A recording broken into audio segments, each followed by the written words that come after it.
thanks again, and welcome everybody to today's Monadnock Broadband Group meeting. My name's Henry Underwood, and I'm a planner here at SWRPC. Recognize most of you, but we always have some new attendees. I'll lead us through today's agenda. And before that, just go over some general reminders. First of all, I won't do individual introductions, but I encourage you to use the chat function to introduce yourself and your affiliation, your organization, your contact info. Feel free to do that and say hello to everyone. And other reminders, this meeting is recorded and it'll be available sometime next week at swrpc.org/broadband. You can also find that recording and previous Monadnock Broadband Group meeting recordings on SWRPC's YouTube channel. When I get a second, I'll put that into the chat. Let's see. These reminders are always a success when there's some dialogue. So during the please use the raise hand function. If you'd like to make a comment or simply unmute yourself, when you're prompted. And if folks are joined via telephone, you can use *6 to mute or unmute yourself, *9 to raise your hand or lower your hand. And please stay muted when you're not speaking to minimize disruptions. Okay, that's the basics. Do a quick update since we last met. It's been a while since we've met, a few months actually, but we're on par with our roughly 4 to 5 meetings per year average. This is actually our fifth meeting of the year. The previous couple meetings were more of a working meeting format, and they catered to the communities that undertook public-private partnership projects most recently. With so many of these moving forward in our part of the state, we kind of made the MBG meeting home for some of those discussions and coordination that happened during the spring. But there have been a lot of notable events since then, including New Hampshire Senate Bill 85 being signed into law as part of House Bill 2 this summer. There were listening sessions hosted by Senators Hassan and Shaheen, one of those being here in Keene. There was the New Hampshire Digital Equities Summit in October that featured a panel discussion about affordable broadband initiatives statewide. And of course, another exciting thing is the construction happening on many of the fiber to the home projects in our part of the state. So that's just a quick recap of last time. And we'll just kind of dive into the rest of the agenda. You can see here in front of you. We'll start with legislative updates. Some of these are the most notable things that have happened in the last few months. Maybe in particular, the Infrastructure Investment and Jobs Act and the $65 billion set aside there for broadband projects. You may have noticed that I linked to the complete bill in the agenda and sent out a synopsis this morning. But what I plan to do is introduce Michele Cota from Senator Shaheen's staff, who offered to provide an overview of this bill. And we've set aside, a chunk of time, 15 minutes to discuss that, if it makes sense before we move on to any other legislative updates. So thanks for joining, Michele, and I'll turn it over to you if you're ready. I am. Yes. Good morning, Henry. Good morning. Or it's not morning, is it? It's afternoon. Geez, it's Friday.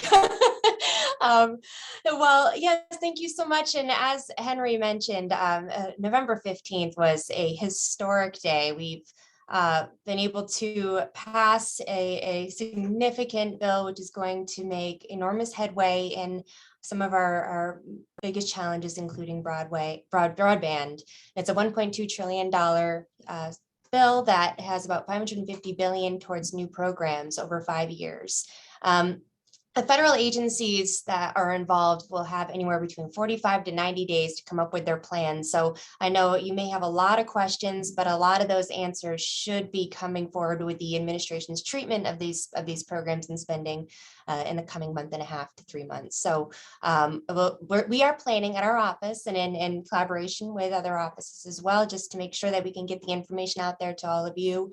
I know Senator Shaheen is and our legislative staff will hopefully be getting some things in the calendars in the next couple weeks to early December with different groups around the state to inform you on the elements of the package and what to keep an eye out for. So definitely look out for communication as we do more rollouts on what's involved with this bill. As Henry mentioned, this bill includes $65 billion towards broadband. There's a number of whether it's through funding for states, competitive grants are involved with it, as well as assistance for those financially strapped families as well. That's beefing up that program. And it does quite a bit in the realm of digital equity. And as a lot of you know, that we have the National Collaborative for Digital Equity right here in New Hampshire as well, that has been doing quite a bit of work in advocacy in that area. And this is another huge win that is much needed. To go through just a couple elements of this, I know there's a lot more to this bill than just broadband. As you know, there's significant funding for states and governments for roads and bridges, as well as water, sewer, and power. But to focus specifically for the purpose of this meeting on broadband, it does include, one of the most notable is it funnels resources down to states to repurpose and develop grants and programs for as well. In that, there's $42.45 billion for states. There's $100 million minimum to each state. So New Hampshire will see at least $100 million out of this. And again, it can be used for competitive grants. The Department of Commerce and through NTIA will have 90 days from the signing of the bill, which was November 15th, to develop how those programs will look. And states will be invited to submit a 5-year plan showing that they're encouraged and required to show local collaboration in those as well. So, and that will be used towards a number of important cases around the state. But one of the big points with this is that it focuses mostly on unserved areas first and then underserved areas next. So those that do not have certain clusters that do not have 25 over 100 is considered underserved. And as well as to making sure that all of our anchor institutions are connected, such as healthcare facilities, public safety, social services, education, libraries. The funding can be used for things like data collecting and mapping and for consulting and those important services that help prepare areas to go for other funding as well and to attract private investment. So being able to add consulting as an eligible use is very important. And then projects, where we're deploying the projects using these funds have to meet at least 100 over 20. So it does raise the bar for developing the funds. And any provider who takes these dollars or uses these dollars, there will be required to offer a low-cost plan. And the definition of low-cost plan will be defined at the state and local level, as well as using the guidance provided by Commerce and NTIA as well. I mentioned that there's a significant amount of funding for those families that are in financial distress as well. And you may have heard in the Emergency Broadband Benefit Program, this adds another $14.2 billion to that. But once the existing funds for the EBB runs out, it now will become a new program called the Affordable Connectivity Program. And this basically quadruples the funding for the program. And when this, and it raises the eligibility amount to about 200% poverty level. So more families and households will be able to participate in this. It also adds WIC participants, and the funds that families receive for this can be used for any plan offered by a provider. It cannot be limited only to the most expensive plan.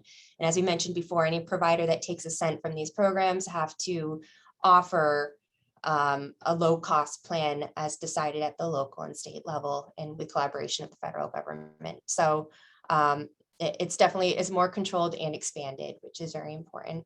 I mentioned digital equity as well. There's $2.75 billion for digital equity and inclusion initiatives. And these provide state planning grants to use for equity planning. So it's basically the funds will be distributed to states based on a formula of population and demographic. And there's also, it establishes a competitive grant fund at $250 million a year for public and nonprofit entities to apply for. If you do plan to go for any of these to advance digital equity and access, I'm certainly reach out to any of us in the congressional that work for the congressional delegation and about getting any types of letters or support or anything like that. So, but yeah, that's for developing and rolling out plans to advance digital equity.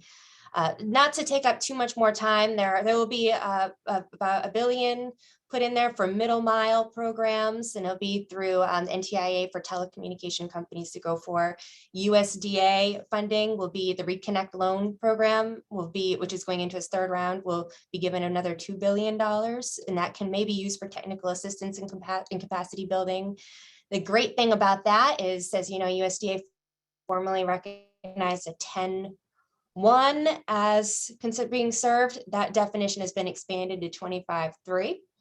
And then the last point I wanted to make is private activity bonds. I know bonds going through government bonds and funding through the New Hampshire Bond Bank has been instrumental to New Hampshire in a lot of areas that have successfully rolled out broadband.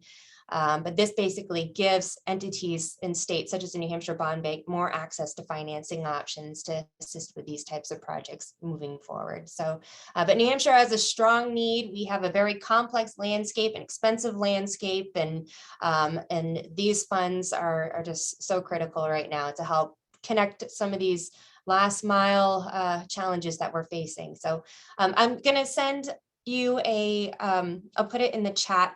It's a document that includes this broken down, so you can review that and reference that. And I can try to answer some questions, but most of these answers you can expect to come in the coming months. So, but thank you, Henry, for the opportunity to go through that with you.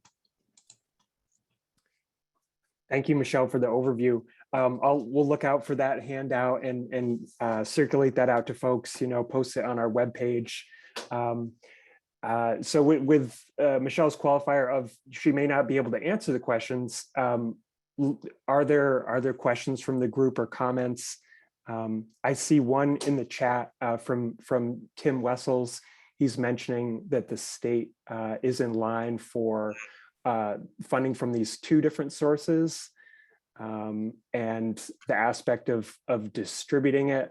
I know we'll kind of merge into that in our later agenda item, but if you're willing to take a stab at that, Michele, you're free to.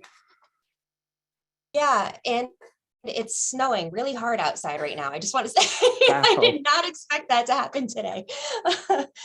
Yes, the state will have a good amount of flexibility with the treatment of how they use these funds. And they did have ARPA funds, and they do have ARPA funds at their disposal as well. And I know that they have been standing up a pretty robust team to figure out the best use of these dollars. So combined, there is some significant amount of resources available. But again, the state's also going to need to have guidance on how to use the infrastructure funds as well. And that will, they won't be able to fully develop their plans until about 90 days after, when we expect NTIA to release their rules and restrictions around the use of these funds beyond what's been written into the law. So, but yeah, working backwards, the state does have funds through the ARPA program, which can be used very flexibly as long as it responds to the needs of the COVID pandemic. So.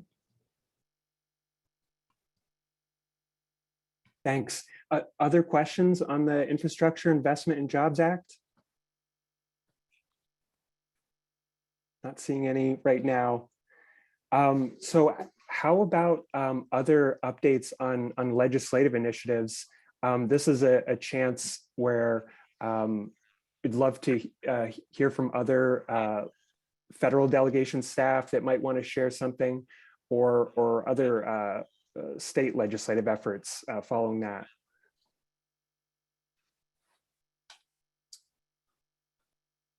Hi, Henry. This is Tom with Congressman Custer's office. Can you all hear me? Thanks, Tom. We can. Sure.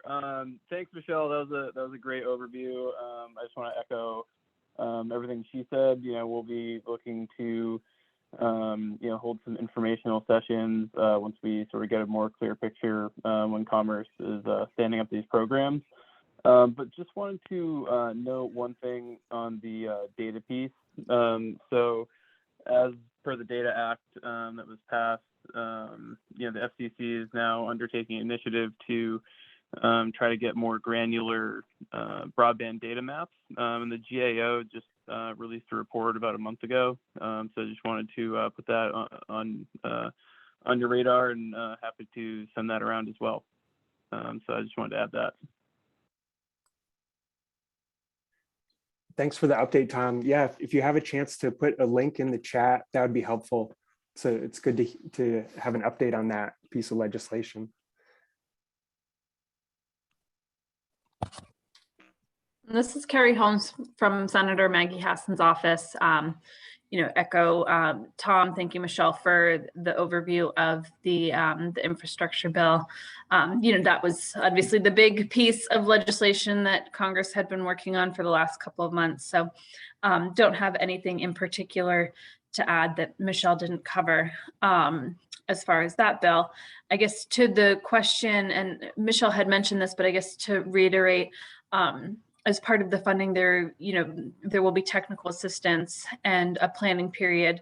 So would encourage folks at the state level, to start engaging with the state, knowing that it is a historic amount of money for the state, and that it's not something that the state has traditionally been involved with. But we'll certainly continue to get information out as we get it. And if there are questions or concerns as the rollout happens, we're certainly here. And I guess would give that plug that we're happy to try to troubleshoot any issues that come up, or concerns or questions.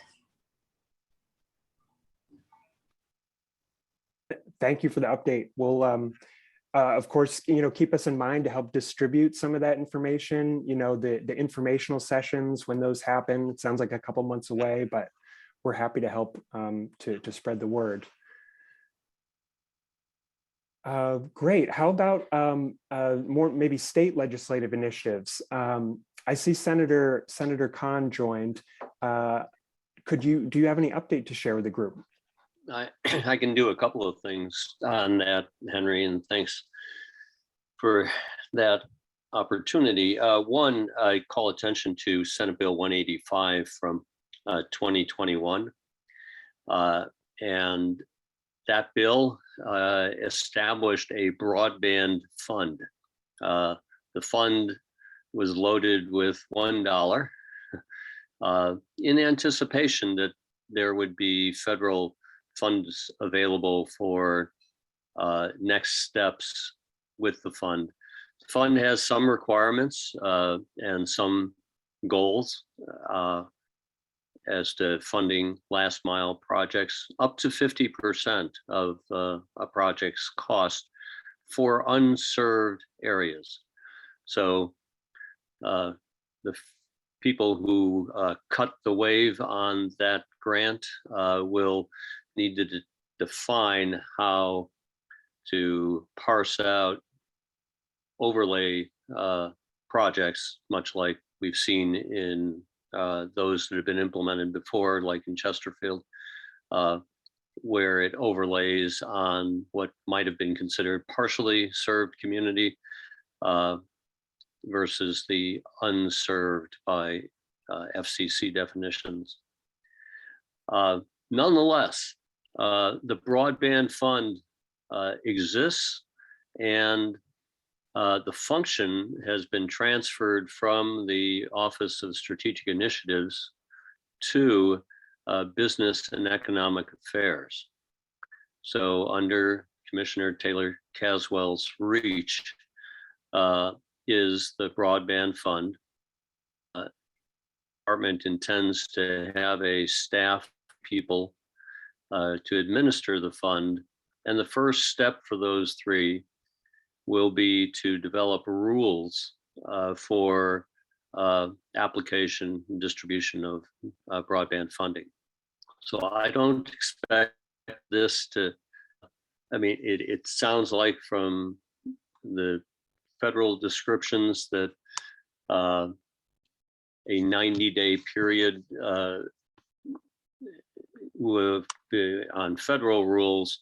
It will take at least that on state rules and probably longer. So I would expect in spring, which doesn't help inform your town meetings if you're a new as well.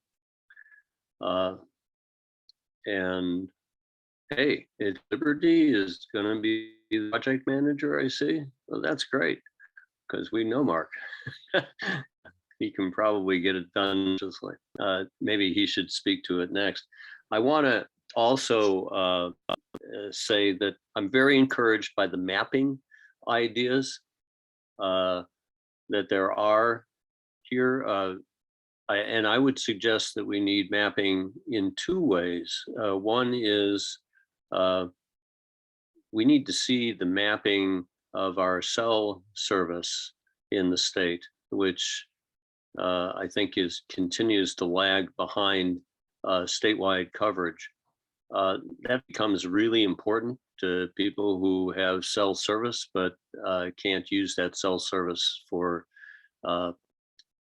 healthcare, school, connectivity, and all of us that have dropped calls. So I'll be proposing something on that in this legislative session.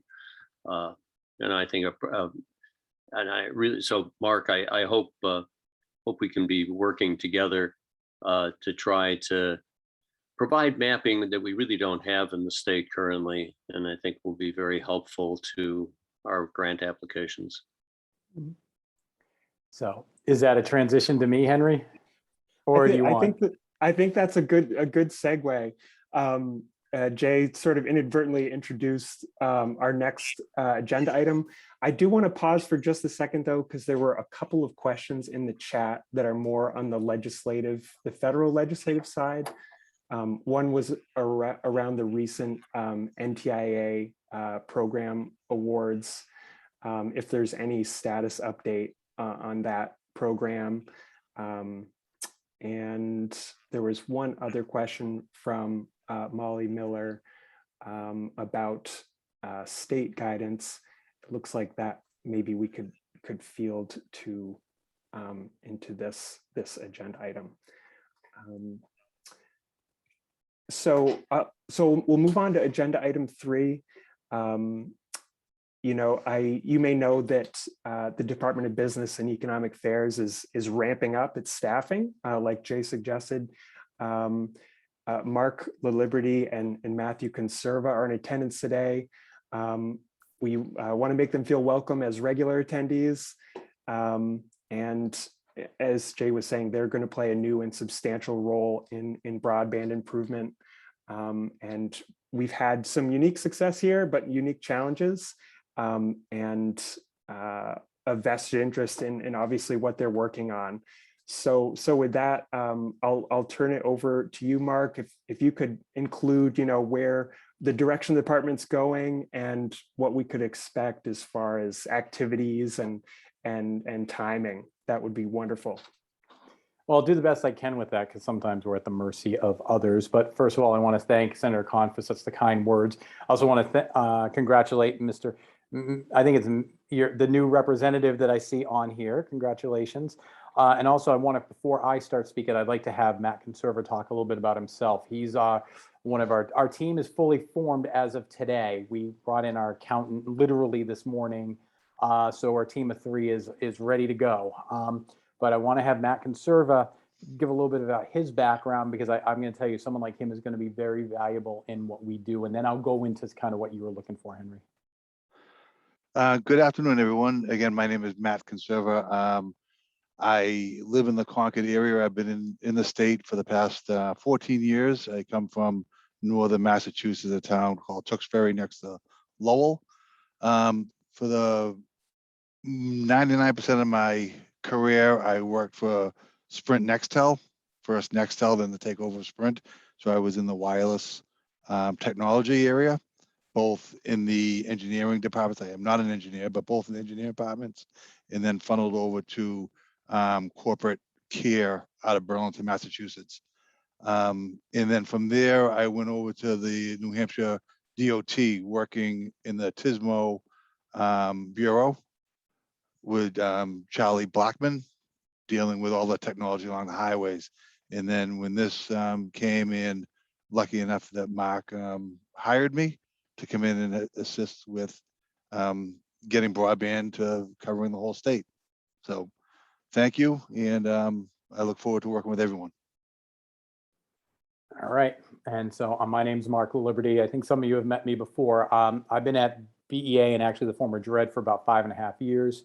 A lot of the work that I did some policy work where I met Senator Khan and some of the projects we were working on here. I also did a lot of work with this new Aries project, and primarily on the Seacoast.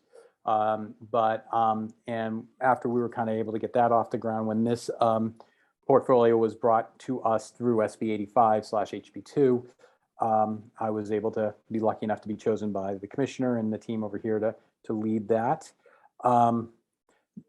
We're just the broadband office, Senator, at BEA. We're just the broadband office, nothing too fancy.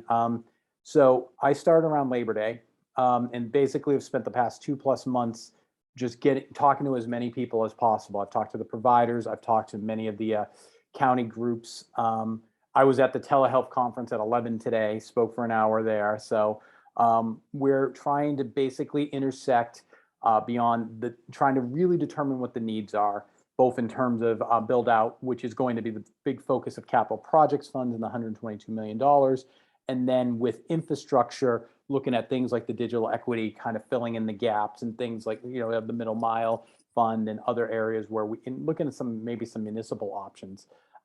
So that's where we're at. So Matt came on a couple of weeks after myself. So the timeline is this. So when we started, right after we started, we received the guidance from the Treasury, U.S. Treasury, on capital projects funds. That was when it was indicated that New Hampshire is eligible for $122 million. On the 24th of September, the portal opened for the state to apply for those funds.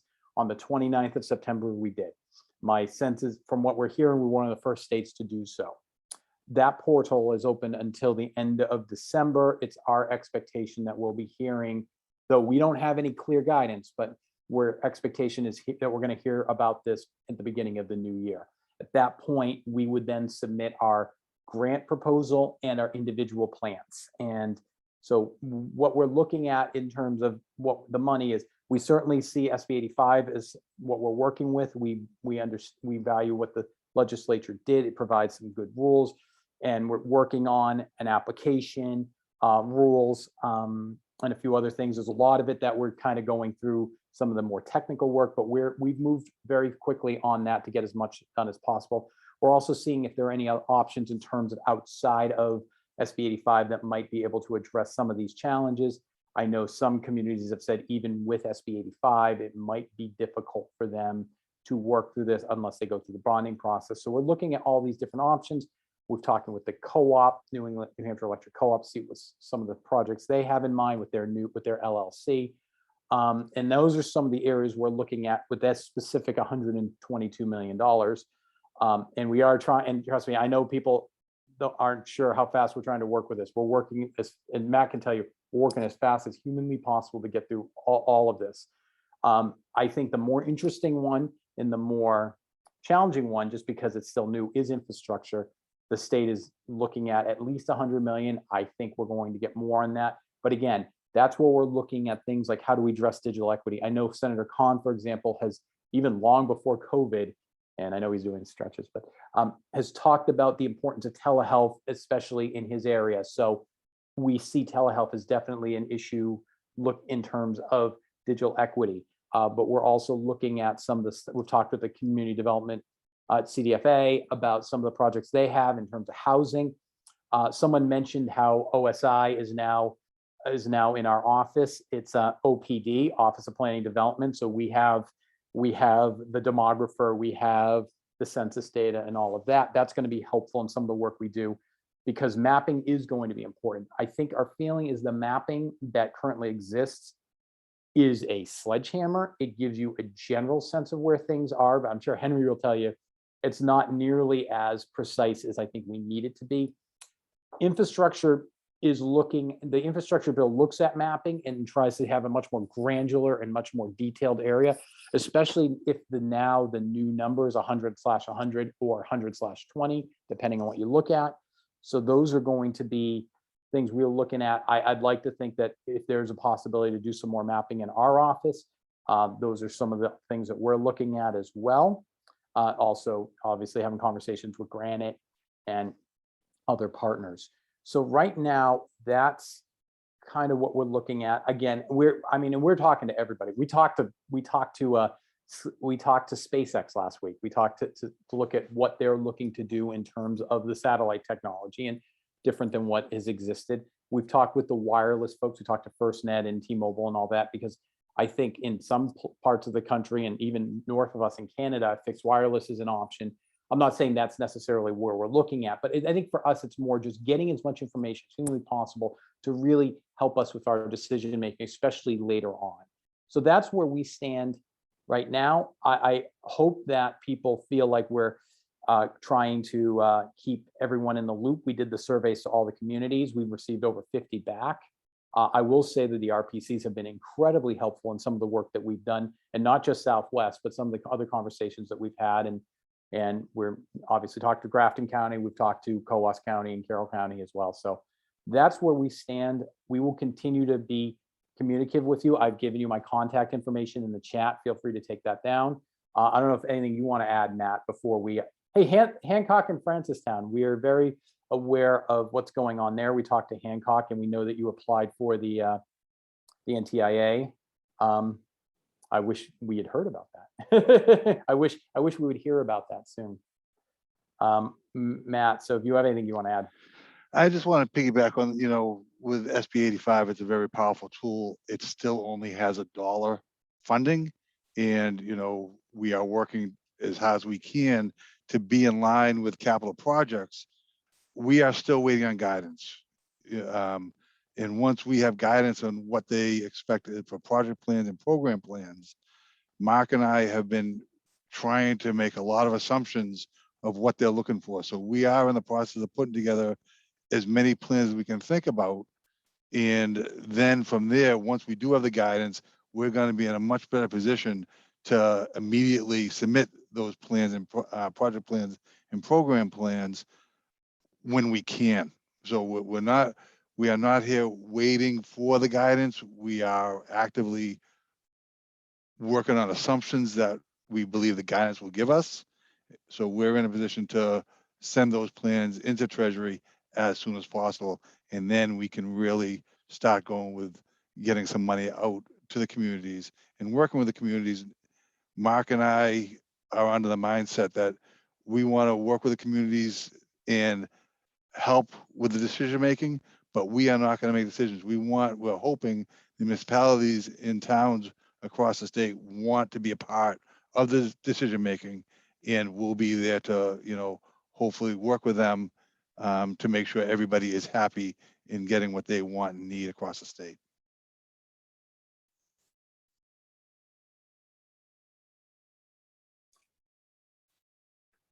Thank you both for the kind of opening remarks there. We do have some time for discussion. And I see maybe one relevant question that was up in the chat a bit. It'd be great to get to these. And it's a question from Molly Miller. She writes, state was supposed to release guidelines early this fall for ARPA money that was released to the state around June 10th so that towns could apply. What's the date those guidelines are going to be released? And maybe if Mark or Matt, you could weigh in on the different pools of funding and kind of who's waiting on who. You know, we have the Treasury and Gopher and these different programs. If you could help with that question. Yeah, I think the tricky part of that is, so when we first started, I think our sense was that we would be working with the FRF funds, state FRF funds. That was kind of made clear that that's not what we were able to do. In addition, when we were talking to communities, we've been told, and this is from Treasury, that we're not able to work with communities to tell them what to do with their FRF funds. That if they had any questions, they had to go through Gopher, and then they could get their answer through them and through Guidehouse, if I'm not mistaken. So it was tough for us because it's like, I could literally, all I could say is, here are the interim final rules, but the problem is people will come to us, it's like, well, I don't understand what's going on with the interim final rules. It's like, all I can tell you is look at the interim final rules, which does no one any good. So in terms of that, so the only thing really in terms of the state, in terms of broadband, is the funding of this office. That is being used out of state FRF. The second pot of money is the capital projects fund. And that is basically where we're looking at as much of the build out as possible, the 122. And to be honest, I'm thinking that that's going to be by far the most prevalent part of what we do with that funding. And that's where we're looking how we can complement SB 85 with that, what other options may be available with that. And then you have capital project, then you have infrastructure where we're trying to figure out, from our senses, there's going to be 5 or 6 different buckets where we're working from on that. And we continue to get details. And that's one where I'm convinced our office is going to have to really look outside of us. And so we're looking at processes and to do that. What happened to the CARES Act fund? This was long before us. My understanding is that the CARES Act fund, so first let's talk with Christine and I'll talk with Tom. Christine, the CARES Act fund, I believe those were already spent. This was long before us. I think the CARES Act one was money that were given to the providers to do certain towns like Leinster, and then up in Colebrook, that was done by the co-op, and I think a couple other towns was done, and Atlantic Broadband did some projects as well. I think that's where Sandwich and Ackworth got addressed as well. I don't know what, like I said, we're not dealing with CARES Act funds, and we're not really even dealing with FRF funds. Tom, when we talk about fundings, the funding, the towns will be able to obtain, however we do it, the towns will be able to obtain capital projects funds. There's going to be an application in place. There's going to be a structure in place. The towns will make the decision on how they want to move forward. They may want to decide that, and like I said, anything we do, we want to make sure that however the providers are involved, the intent of the legislation, as Senator Khan will tell you, was to make sure that there was strong conversation and consultation with the communities, the political subdivisions or the communication districts. So we are going to certainly meet the spirit and the letter of the law in terms of that in whatever we do. So the capital projects funds, that's the whole thing, Molly, we're talking about. This is where we have to wait until we get the funds from the feds. That's what we've applied for. And then that we have to put we have to get the rules in place through jail car. Like I said, we're going through some of the technical stuff. As anything we do, we don't want to put you guys in a situation where we give you something and then for some reason the legislation doesn't allow us to do it, or there's something that's not right. So we're really dotting our I's and crossing our T's in some of this work just to make sure, because we want to make sure we're on the right side of the feds, never mind the right side of state law, which we want to as well. So that's why we're taking our time with it and just really going through everything. I mean, trust me, and Matt would tell you, I'll take phone calls and everyone say, well, what about this? What about that? And it's like, I'm not an attorney. I can only go by what the law says, but we are working with, we have somebody from the AG's office in Gopher that we work with. We have our own AG's office contact as well. So things that we do, we want to make sure that it's purer than Caesar's life. So that's where, so when it says when towns can apply, we will more than make clear when that application is available. Trust me, we don't like not telling you things. So. Thanks for jumping into the chat to field some of those questions, Mark. Tim Wessels and Keith Carlton, not to call you out, but I realized you asked questions in the chat earlier. Would either of you like to just unmute yourself and ask those again? And I would also want to welcome others to unmute and talk. This is Keith Charlton from Temple. There's a lot of frustration from many towns because applications have already gone in regarding SB 85. And all it's been is delay, delay, delay. And many towns have had to invest in bonds to actually cover the second part of the funding as it was expected to come in. So is there any chance anything can be done to assist those towns who are already 99% of the way through the process and have got a second bond in imminent time frame that we have to sign up for? So I had a feeling somebody from Temple would be chiming in, especially since I talked with somebody from your town extensively yesterday.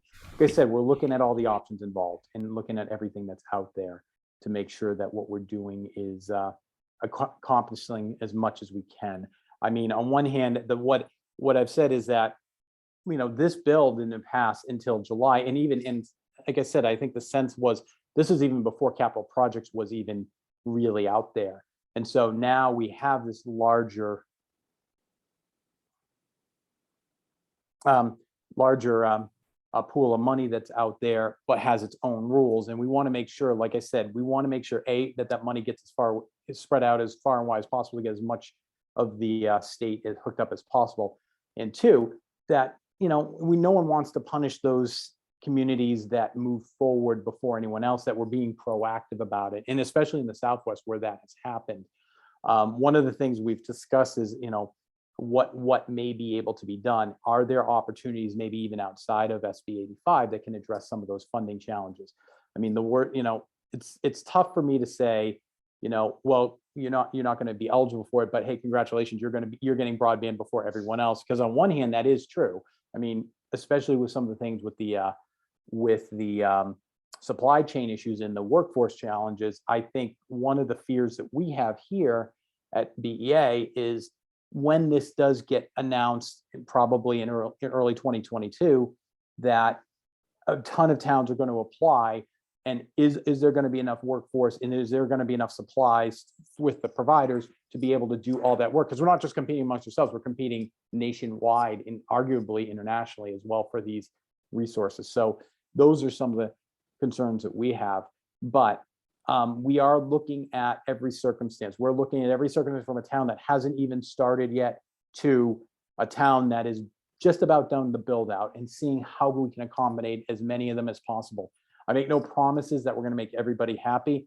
I'm very sure there will be some that will be upset, but we're going to try to spread that money out as far and wide as possible to make sure that we accomplish the goal. And I think most everybody, at least in terms of capital projects, has said the following: make sure we hook up as many people as possible. We get people connected to broadband and fast internet, as many as possible with these funds. And that's what we're trying to do. Thanks, Mark. And thanks, Michelle, providing an update on the NTIA program. I think this could be a question for Mark. Carol Monroe asks, if the funding is limited to towns, municipal governments, political subdivisions? The way that the law is written is it's political subdivisions, communication districts, which I don't think there's going to be many of them, to be perfectly honest, and the providers themselves, the ISPs. So the ISPs theoretically can apply for this as well.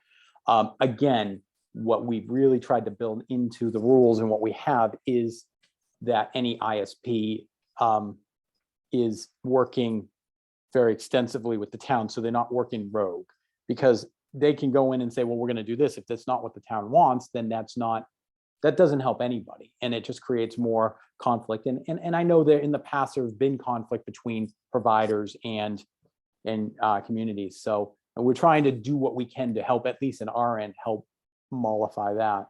So yeah, that's those are the entities that are by law able to apply for this. And like I said, we'll see what other entities may be available. We can look at infrastructure funds to see who could apply for those as well.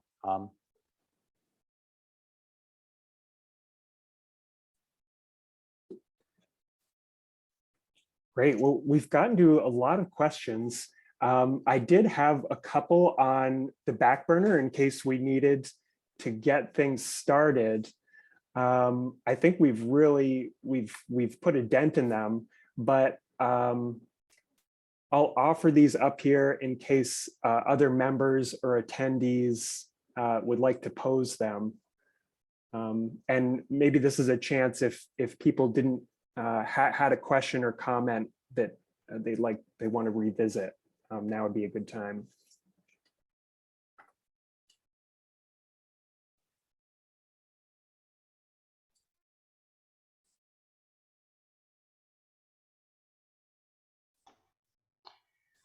Henry, Tim Murphy here.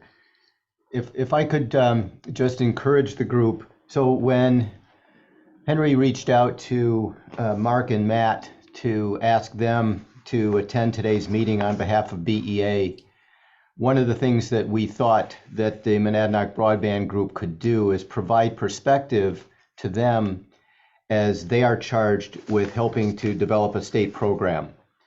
So this isn't our only opportunity, but it is an opportunity to share as we have been already.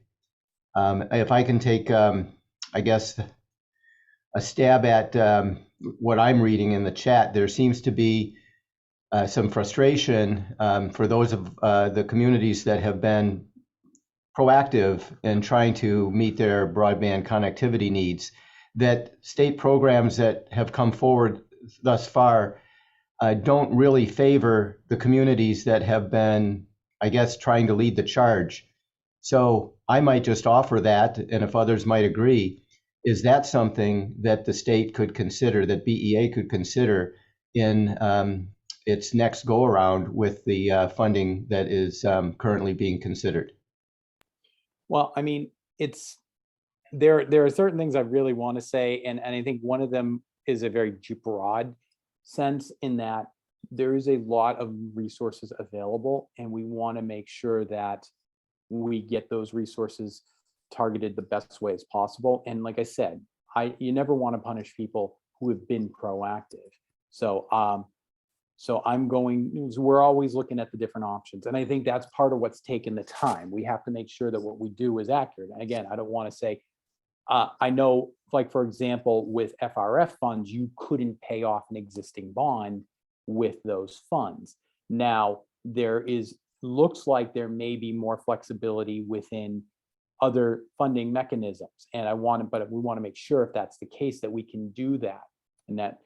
And looking at the laws, does the state law allow us to do that? And as well. So it's not like, listen, as I like to use the example, I'm a mid-level bureaucrat. I'm here to try to help execute the programs that have been put upon us, and we're happy to do it, and we're happy to work with everybody and try to find a way to accommodate that. We don't send the surveys out, we don't ask these questions if we're not trying to really get a sense of how do we best help the communities. So yes, and so even now we are looking at what mechanisms may exist to address all of these underlying concerns. I just don't want to be able to say, yes, we're absolutely able to do that, and then come back later and say, well, no. So that's how we're proceeding. And so I'm proceeding with, how do I say it? I'm letting you know that I'm being a little cagey on purpose, and not because I don't want to give you answers. Trust me, I'd love to give you more answers. It's just we're looking at all sorts of different options, and I don't want to promise you something that later on can't come to fruition. With all due respect, Mark, thank you for that. It would be helpful to us to know that our voices are being heard. And hopefully that's what an opportunity like today's meeting is providing. Having you and Matt being agreeable to become, to the extent you're able, regular attendees to these periodic meetings, that will go a long way to helping us feel that our voice is being heard. And if you can recommend any other avenues which you would recommend that members of the Monadnock Broadband Group use, such as sending written correspondence, or is BEA thinking of putting some form of website together where questions could be posed? Not to tell you what to do, but if there are avenues that we could and should be using, it would be helpful. I'm going to hand that website question off to Matt because he's been doing a lot of research on that. Yeah, I am working on a website. We looking at other states that have been in this game a lot longer than we have some pretty robust websites. So I'm hoping that I can steal more than I can create so that we can get something up quickly for the towns to see and for everybody to use. So that is our goal, Tim, is definitely getting something so people can be self-service and they don't have to rely on their email or telephone call. But they can always rely on an email or telephone call as well. We see what other states have done. I mean, Matt has pointed out to me ad nauseum about what's going on in Louisiana and some of the work they're doing on their website, and seeing some of the other states and some of the areas that they have. I mean, like I said, we're off the ground since September, and I think for us the biggest thing is making sure we have a program available, and within that, the confines of that, being able to provide resources above and beyond, because there are other programs out there. We've looked at rural development, not being crazy about some of the stuff they said, but we've looked at that and talked to Coos County about that. We are seeing some other programs that might be available. And that's the other thing, beyond just this funding from capital projects and infrastructure, which we will be a part of. We also want to let people know, hey, have you seen this? If there's more NTIA grant funding, here's what's out there, and be able to promote that as well. So, and that's going to be part of our purview. So, and this office isn't going away when the funding goes away, because this is something that has to be an ongoing concern, because beyond getting hookup, there are going to be challenges in terms of what do we want to do municipally? How do we do wireless? What are some of the concerns with digital equity above and beyond just getting hookup? So we're going to be around for a long time. So to do that means we need to have a ongoing communications platform, which is what we're looking at. Thank you. Henry, this is Carol Monroe. Can I ask a few questions? Absolutely. Okay, so a couple of things. One, as you go through the rulemaking for for the grants that might be coming from the programs from the federal government, is it possible to allow public rulemaking comments to those rules ahead of time so that we can all participate in that process for rulemaking? And that would be one question. And then the other is, I know you keep referring back to the towns, but I do have to say that most of the small towns do not have the grant writing resources to compete for these other types of grants like NTIA grants. And often they do it, but they participate by partnering with some ISP who has a vested interest in having them win. It's not really an open process in that way. And so there really needs to be some assistance coming from the department for these small towns to access grant writing capabilities or grant funding capabilities for these other types of grants. Mm-hmm. Most small towns don't have that skill set. And then the last two, I think we've already talked about once before, the match funding, which I think the 50% and that's been passed around and we've heard about, is really high for these new startups or ISPs or even the smaller ones. And I noticed that the federal funds are looking at 25%. And so I'm wondering what the difference is there. And then, of course, the last problem in that I think the federal funds have been trying to address is having to build through the served areas to get to the unserved areas. And I think they're allowing for, I don't think they give a percentage, but it's like 10 or 20% overbuild in order to make that happen. I think they call it, sort of insignificant or something along those lines. But those are all things that I think I haven't heard any comments about thus far in this process. All right, well, I'll answer this as best I can. I'll start with the one about technical assistance. I know Henry and Tim, myself and Matt have had a conversation about that, and we are having conversations about what sort of technical assistance could be available. We receive a certain amount of money for administrative costs, and in our thinking is that we can certainly utilize that outside of the money that should be dedicated to build out and these programs to provide technical assistance. So we've had initial discussions with Southwest Regional Planning Commission. We're looking to maybe have bigger, broader conversations to get a sense of what can be available. Because I was a selectman of a town of 4,000 that didn't even have that didn't even have a town administrator. So I recognize the challenges in terms of applying for grants and all of that. You're lucky if you even get the notices in a proper manner, never mind having the wherewithal to apply for them. So I understand that pretty well.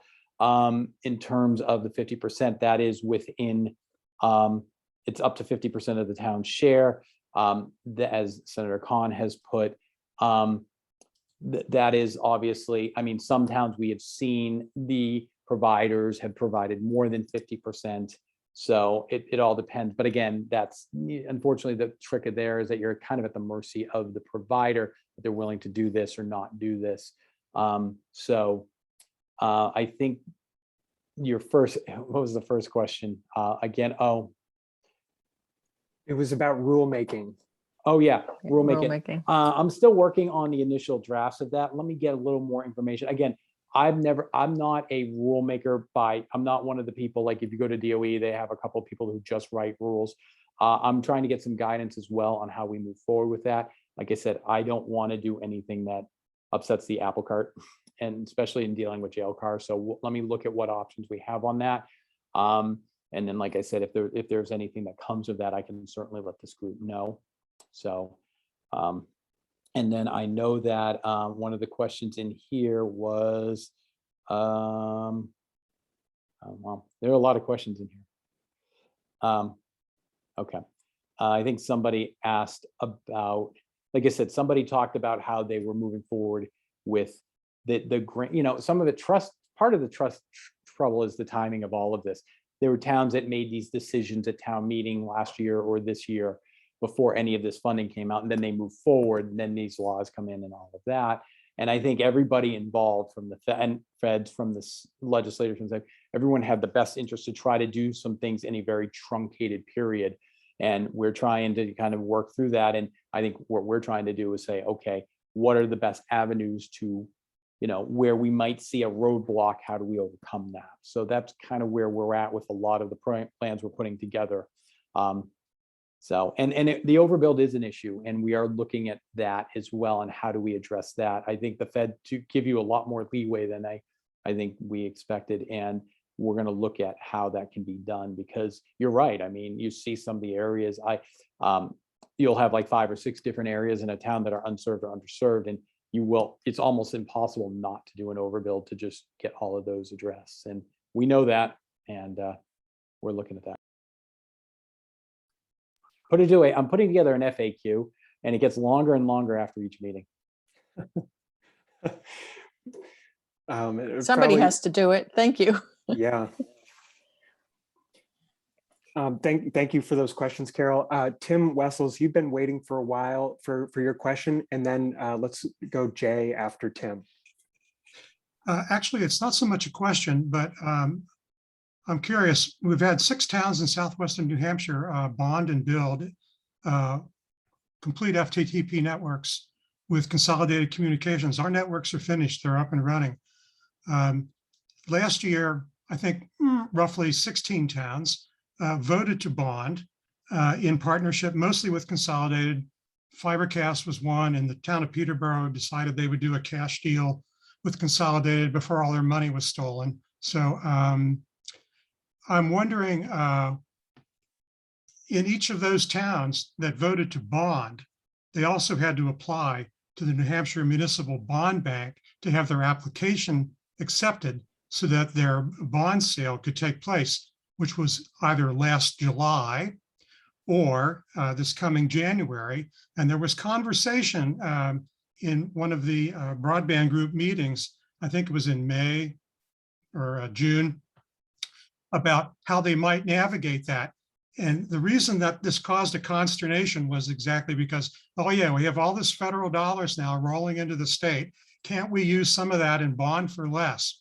And kind of the question was, well, what do we do? Do we bond for like half now and then do the other half in January if we don't win our grant? But now it looks like no grants for anyone until what, middle of next year, maybe, if you're lucky to get it. So my advice to the towns that bonded and got approved, got their applications approved by the New Hampshire Municipal Bond Bank, is just go ahead and do it and get it done. Because if you stand in line to wait, there won't be enough construction crews on the face of this earth to build your network in a timely fashion.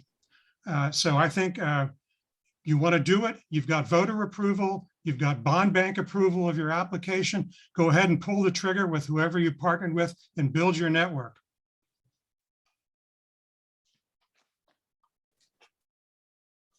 Yeah, we did that. We were the last ones to actually pull the trigger, I think.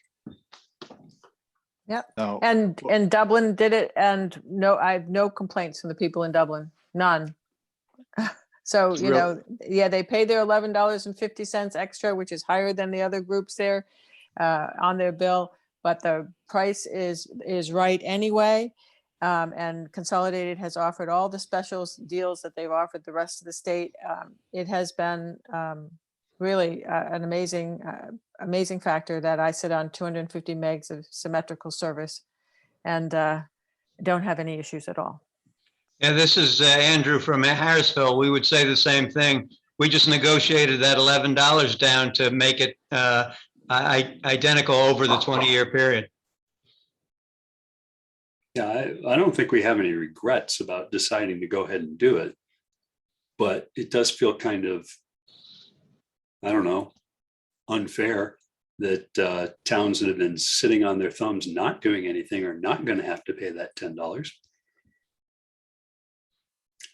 Well, the town of Mason got a free network. They were planning to bond, and unbeknownst to the town, Consolidated went and applied for a CARES Act funding grant, and then informed the town that we're going to build your fiber network, and you don't have to bond for it.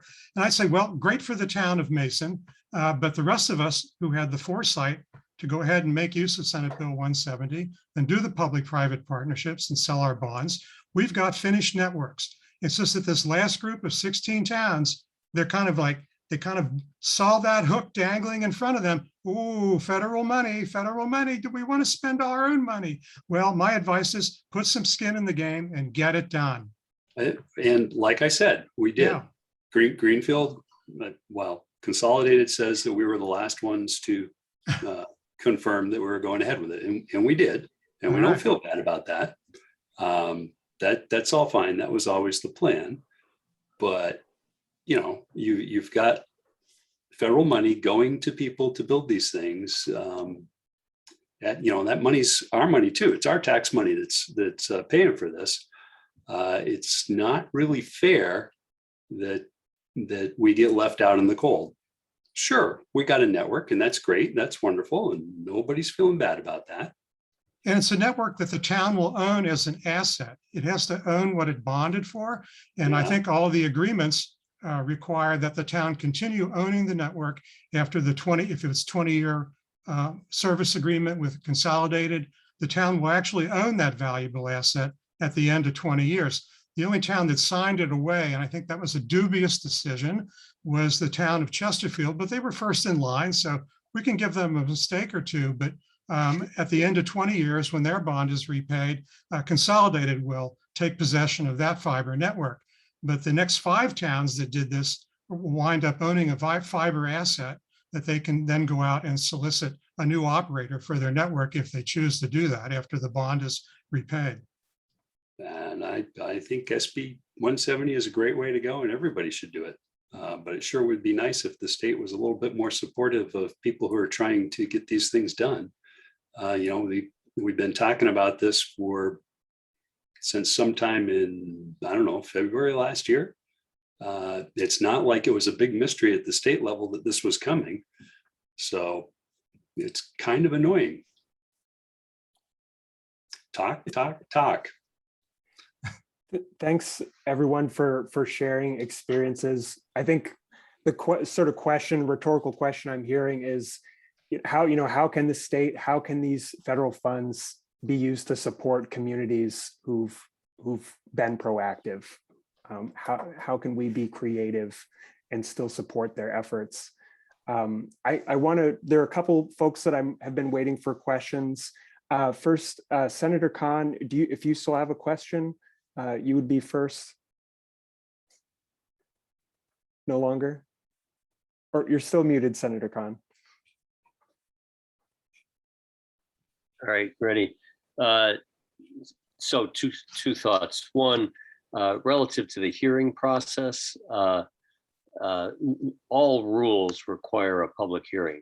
So before the department can develop an initial proposal that it approves of, that has to have a public hearing. And that's what helps extend the timeline on rule writing. So, but the department then will consider what testimony it receives through the public hearing, and the public hearing, along with any revised rules, will become the final set of documents that goes to the Joint Legislative Committee on Administrative Rules, JLCAR. So that's that process. A second thought here, just a provocative kind of thought to lay out there, but with Mark and Matt on the line. And it's actually, this is a question. Is there a possibility that in order to sustain that broadband fund beyond just the terms of the Infrastructure Act, that there is some premium collected by whatever provider there is, say on the $10 order per month, from towns that do get funded? I mean, if part of this question is one of equity and two of sustainability, and maybe but I don't know if there are any rules that have been written into the federal, and I guess nobody does, NTIA guidance that would allow or prohibit any kind of forward infrastructure fund through the projects that are funded.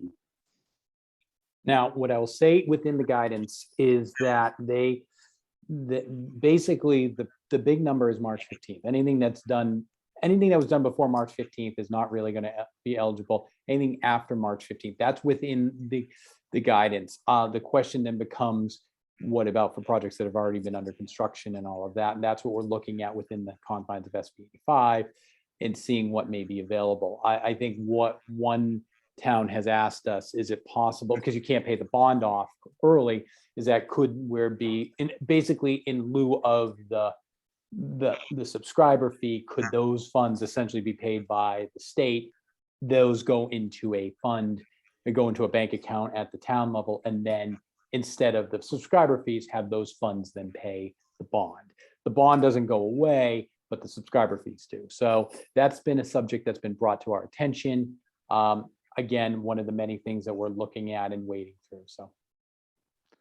So Senator, you bring up some very good points. You know, as of capital funds, it's saying that everything has to be, all money has to be in a plan bucket.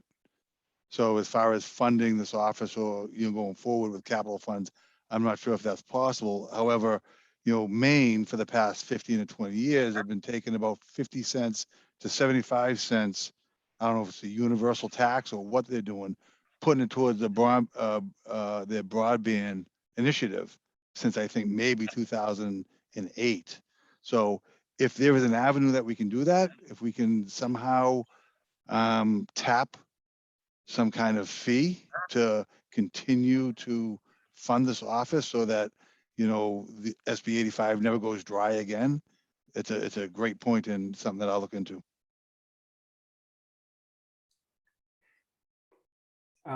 Rebecca Landry, do you have a question or comment? Yes, thank you. I think we're going back a few minutes here, but I haven't had an opportunity yet to have a conversation with Mark. Welcome aboard, even though you've been here for a while. I'm representing the city of Keene, and I am a Dublin resident, so I'm a very happy 100 meg resident of Dublin. I do have to agree with Tom that the lack of state's involvement in managing, and it is really what has pushed the towns to have to handle this on a case-by-case basis, on an individual town-by-town basis. And thank goodness we were able to do that, right? Because even if I knew the pandemic was coming, I still would have voted for the build out of our network. And I very much appreciate Senator Khan's help to get that legislation passed that made it possible. However, instead of looking back, I'd like to look forward and say, hey, state of New Hampshire, when we're talking about the gaps in cell coverage and the cell service, this can't be a town by town effort. This has to be a state effort. And, you know, the only reason that we had to build out a broadband network town by town in New Hampshire was it was because we didn't have the state support that the other states have. In Vermont and Massachusetts, they're doing that at the state level. So please help us when we talk about improving our cell service. Don't make us do that town by town. We have been talking to the cell companies. We talked to FirstNet. We've talked to T-Mobile. We're talking to a couple other companies as well. It's on one hand, it's weird. It's not within the specific purview of this office to do that because we're looking at broadband, but I do think in terms of at least those conversations with fixed wireless, they do lead to other conversations that inevitably include those sort of conversations about build out. And I know T-Mobile has talked a lot about that as to an extent, FirstNet and AT&T in those areas. So yeah, these conversations, and we will continue to have these conversations with the wireless providers, whether under the auspices of broadband or fixed wireless or even other conversations, because, you know, I think with infrastructure, there might be some other conversations in terms of some of the municipal work that's happening or some of the public safety issues. So yes, we will continue to, even with that, to keep those conversations going. That's why it was so important for us to talk with the wireless companies, because anytime we talk broadband, I'd say 1 out of every 4 conversations I had with someone inevitably led to wireless. So. Thank you. This has been a great discussion. I want to move us to the end of the agenda so we can finish on time. Thank you, Mark and Matt, for fielding all of these questions and comments, and for folks who've contributed. Still some great comments there in the chat that I've been reading through. And we're not going away. Either you'll be sick of us, or you'll be sick of us, or we'll be scared of you. But no, in all seriousness, we will be in here, continue these conversations. Like I said, I don't want whatever may have happened in the past. We're going to do our darndest to try to rectify that as best we can, working with the legislators as needed, and just keep this up. And like I said, email me, throw me the concerns that you have. I'm not afraid of the phone calls, despite what I just said. But we're going to be a presence at all of these groups, Grafton, COAS, up north. And then I will close this by saying, and I'll still say on the meeting, you know, I'm in a town that has 99% cable build out. It has it. We've had it since the mid 80s. We've been lucky with that. However, it's one of those towns where I do not foresee us getting fiber for a long, long time. So on one hand, we're in that phase where we were kind of forward in terms of technology, and I think later we'll be a town we'll be backwards in terms of that. But you know what? At least we have something, and we need to make sure that those that haven't had this, especially in the last 2 years where it was crucial to have that sort of thing, doesn't have to deal with that. And that's how we're really focusing on our money. The South, the West, and the North are where we're really looking at how is this best going to be addressed the issues. And at some point, Senator Khan, yes, we are going to talk, because I also have some thoughts, and you were stretching before on telehealth and some of the, because like I said, you've been working on telehealth long before any of this, and we're having some conversations about telehealth in terms of the digital equity, and I'd love to pick your brain on that. Look forward to it, Mark. Thanks. Awesome. So I had an agenda item in here around broadband technical assistance opportunities. I'm actually going to skip over that and send out a list to the group later. In short, I wanted to just touch on a variety of ways SWRPC is available to help communities with various broadband questions, whether that's data collection or outreach in their community. Maybe it's grant writing assistance, a resource they'd like to see featured in a group meeting like this or on our website. Please contact me at SWRPC to discuss any of those options. So I'll circulate those out to the group for review later. The last kind of bigger agenda item is somewhat of a free-for-all, member updates. And I'd just like to turn it over to anyone who'd like to share a progress update about their work at the local level. We've heard substantially from on what's going on at the federal and state level. Is there a municipality that'd like to give us an update on their own work?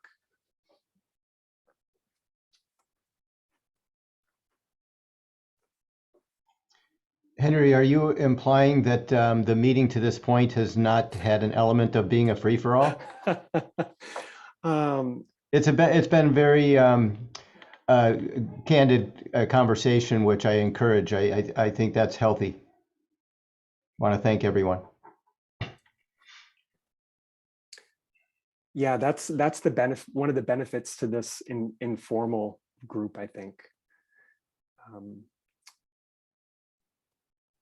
I can share one update on the commission side. I didn't prepare it, but I can say that over the next year or so, the Planning Commission is partnering with a coalition of social service agencies in the Monadnock region on a kind of bite-sized, I would say, needs assessment project relative to telehealth.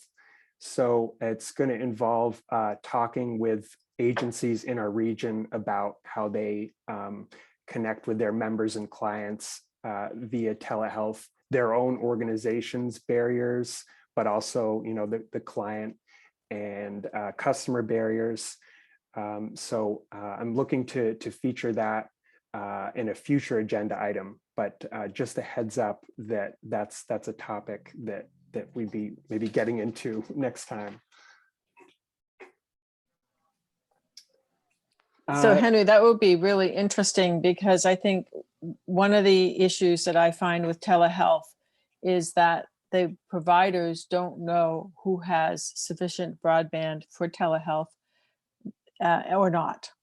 And I think it would be very helpful for them to know, for an example, that they could count on more or less a person in Dublin having enough broadband to do monitoring or something along those lines. I'm just using Dublin as an example, but I think it would be helpful for them to know where there is sufficient broadband and where there is not. And as we've seen through the pandemic, it really works. So great. Molly Miller, do you have an update to share?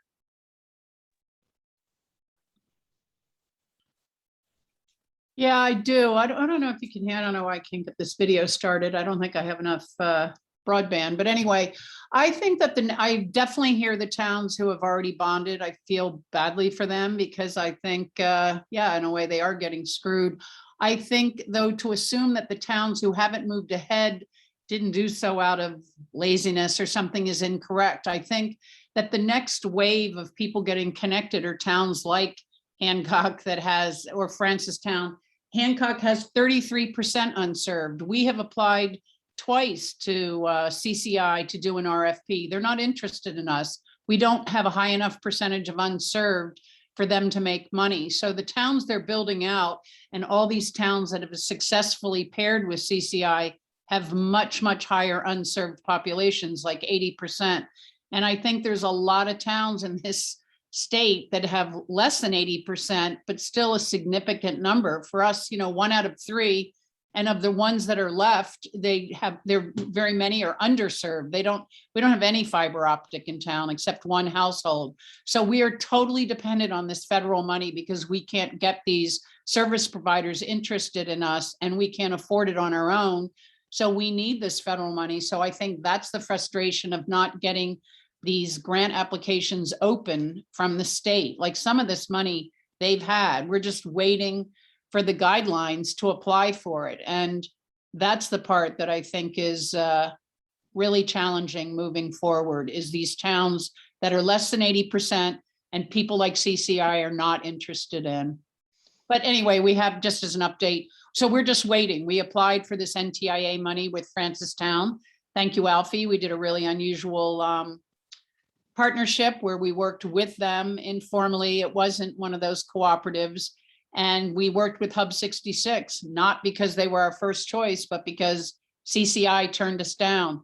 So I think a lot of towns are going to be looking to these smaller providers because they're willing to work with the smaller towns. And for us now, we're going to bond and use it as like almost like a line of credit because we can't afford to wait a year, but we have absolutely no idea of when we could possibly think we could even apply for some of these other monies.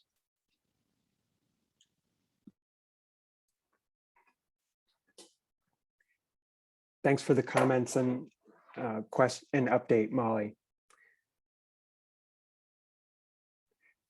Christine, would you like to go next? Sure, thanks. Molly made a really good point, and I just wanted to sort of piggyback on that. Her comment about not having a high enough percentage for CCI. We did have a high enough percentage. We were able to work with CCI, which worked out great for us. But I'm thinking back to the last round of grant funding that the state managed through the CARES Act, I believe through OSI, and they awarded, correct me if I'm wrong, but I think part of their criteria was to cover as many people as possible. And I think that was brought up earlier. It's not necessarily the people that are in high density developments that need service. We had a lot of last mile people. So I guess I would encourage the BEA team to take that into consideration when they're looking at awarding grant money in the next round, that it shouldn't just be hitting the most people as possible. It's, there are a lot of people that are at the end of dirt roads that do not have the funds to, pay for $20,000 worth of line to be run from the road. So that's one point. Here in Temple, we are bonding for the second half of the money, as I think I've mentioned several times in the chat. So we're moving ahead. I think that's the bottom line for us. And I feel like there was something else I wanted to mention, but it's escaped me at the moment. So thanks again. So Christine, this is Matt. Just completely agree with you. There is a reason why we have unserved areas of the state, and that's because we're dealing with an unregulated industry and they depend on return on investment. So with that said, they can't get their return on investment going down a 3,000-foot driveway. I think that's where, we're going to come in and shorten up that ROI for the providers to be able to come in and finish the jobs they should have finished before when they signed their franchise agreements originally. So that is our goal, and I completely agree with you. We're kind of a lucky state where we don't have this huge population gathered in one area that are unserved, and we're just looking for a highway to get that service to them. We're looking at 20 houses. We're looking at 50 houses. Hancock 25% not served. There's no fiber there. It's all copper. So that's what we're looking to potentially shorten the return on investment for the providers to get them in and service the people that need it and that can't afford to bring it down their driveways.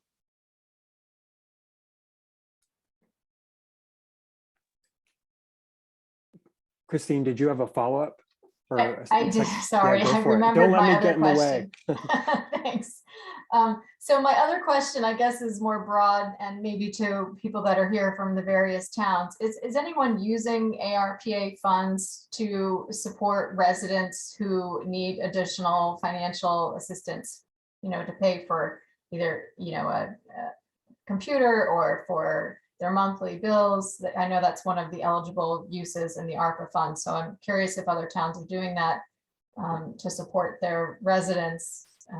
And I'm also curious if CCI is participating in that other national program, which I don't remember the name of right now, but they weren't when we signed our contract with them. They were going to be looking into it, and I haven't heard an update on that. So didn't know if anybody had an answer.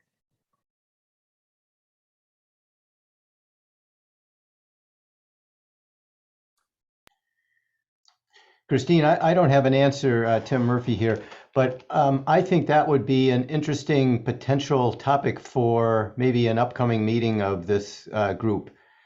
And to get a sense if communities are considering using ARPA funds for the purposes that you just identify. Yeah, it's a good question. I haven't heard myself of it being used, but that doesn't mean it's not going on.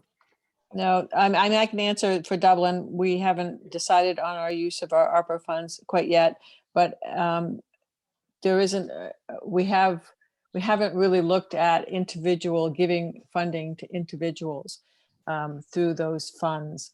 That has not come to the table. So I can answer for Harrisville. We haven't either decided on that, but one thing we're looking at is the idea of working on cell service improvements in connection with our emergency services, which is yet another good reason for all the things that folks have been saying about coordinating this more to state level than by individual towns. And two reasons why I suggest it could be a good future agenda topic, because there's two towns that haven't made their decisions yet on how to use ARPA funds. And I think that the deadline for those decisions is somewhat forgiving. So I think there is time to have this, this conversation to the question that Christine is posing.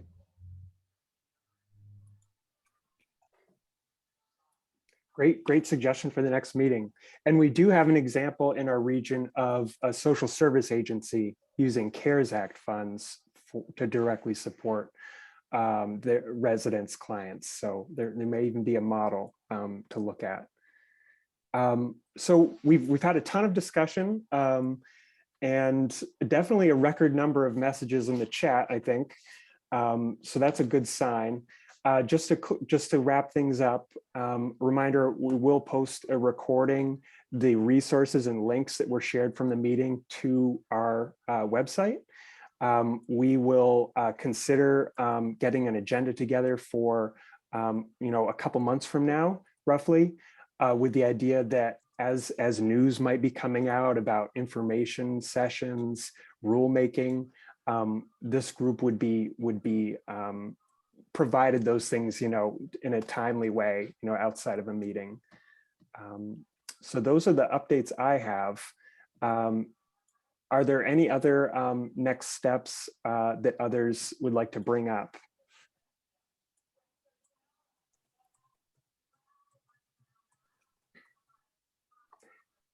Well, we know how to reach each other. And thank you everyone for participating and contributing to a longer meeting today. And thank you to our guests who brought us this great amount of information and discussion. So thanks everyone.